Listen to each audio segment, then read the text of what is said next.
On this day in history, November 27th, 511, King Clovis I dies at Lutetia and is buried in the Abbey of St. Genevieve. Included in the following is an excerpt from the 1944 edition of the Encyclopedia Britannica, going over the history of the king.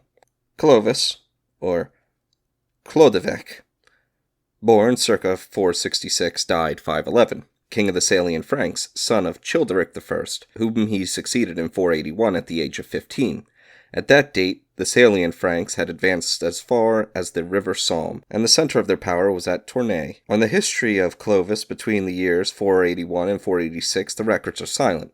In 486, he attacked Syagrius, a Roman general who, after the fall of the Western Empire in 476, had carved out for himself a principality south of the Somme, and is called by Gregory of Tours Rex Romanorum. After being defeated by Clovis at the Battle of Soissons, Syagrius sought refuge with the Visigothic king Alaric II, who handed him over to the conqueror. Henceforth, Clovis fixed his residence at Soissons, which was in the midst of public lands, e.g., Bernay-Rivière, Juvigny, etc. The episode of the vase of Soissons has a legendary character, and all that it proves is the deference shown by the pagan king to the Orthodox clergy. Clovis undoubtedly extended his dominion over the whole of Belgica Secunda, of which Reims was the capital, and conquered the neighboring cities in detail. Little is known of the history of these conquests. It appears that St. Genevieve defended the town of Paris against Clovis for a long period, and that Verdun-sur-Meurthe, after a brave stand, accepted an honorable capitulation thanks to St. Euspidius. In 491, some barbarian troops in the service of Rome, Arboruci Thuringians, and even Roman soldiers who could not return to Rome went over to Clovis and swelled the ranks of his army. In 493, Clovis married a Burgundian princess, Clotilda, a niece of Gunobald and Godesgil, joint kings of Burgundy. The princess was a Christian and earnestly desired the conversion of her husband. Although Clovis allowed his children to be baptized, he remained a pagan himself until the war against the Alemanni, who at the time occupied the country between the Vosges and the Rhine and the neighborhood of Lake Constance. By pushing their incursions westward, they came into collision with Clovis, who marched against them and defeated them in the plain of the Rhine. The legend runs that, in the thickest of the fight, Clovis swore that he would be converted to God of Clotilda if her God would grant him the victory. After subduing a part of the Alemanni, Clovis went to Reims, where he was baptized by St. Remigius on Christmas Day 496, together with 3,000 Franks. The story of the phial of holy oil, the Sainte Ampoule, brought from heaven by a white dove for the baptism of Clovis, was invented by the Archbishop Hincmar of Reims 3 centuries after the event. The baptism of Clovis was an event of very great importance. From that time, the Orthodox Christians in the kingdoms of the Burgundians and Visigoths looked to Clovis to deliver them from their Arian kings. Clovis seems to have failed in the case of Burgundy, which was at that time torn by the rivalry between Godegisil and his brother Gundobald.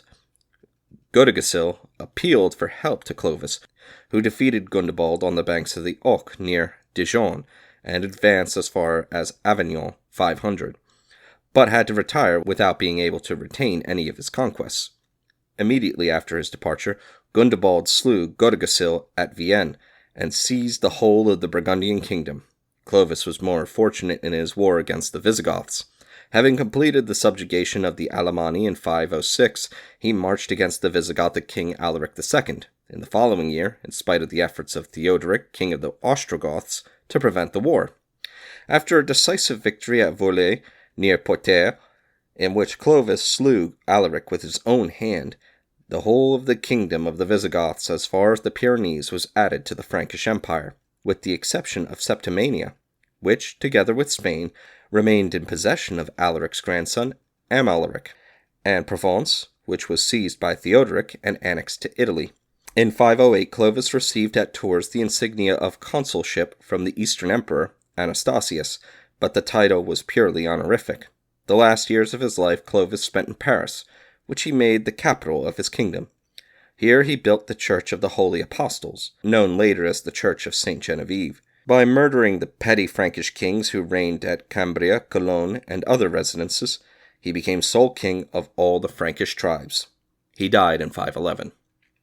Clovis was the true founder of the Frankish monarchy. He reigned over the Salian Franks by hereditary right, over the other Frankish tribes by reason of his kinship with their kings and by the choice of the warriors who raised him on the shield, and governed the Gallo-Romans by right of conquest.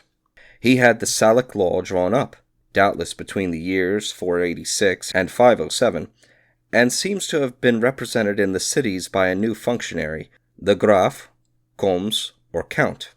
He owed his success in great measure to his alliance with the Church. He took the property of the Church under his protection, and in 511 convoked a council at Orleans, the canons of which have come down to us. But while protecting the Church, he maintained his authority over it. He intervened in the nomination of bishops, and at the Council of Orleans it was decided that no one, save a son of a priest, could be ordained clerk without the king's order or the permission of the count.